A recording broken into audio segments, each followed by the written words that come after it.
Question 72 in our according, question 20 in February March 22.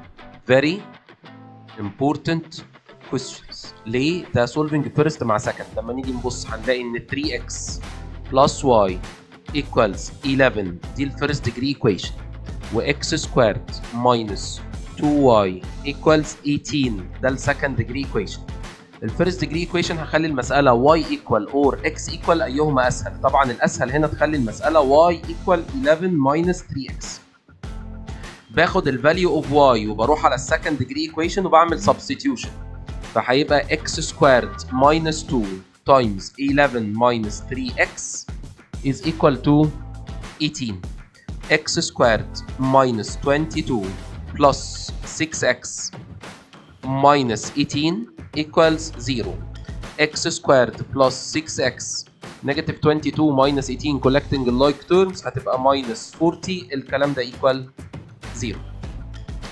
Factorization mentally أو using calculator هتبقى x plus 10 و x minus 4 using calculator mod 5-3 or you can do it mentally as you like. x equal negative 10 x equals 4. two values للx قدام حضرتك negative 10 و 4. طالما عندي two values للx يبقى أكيد عندي two values للy. when x equal negative 10 هتبقى y equal 11 minus 3 times negative 10 equals 41.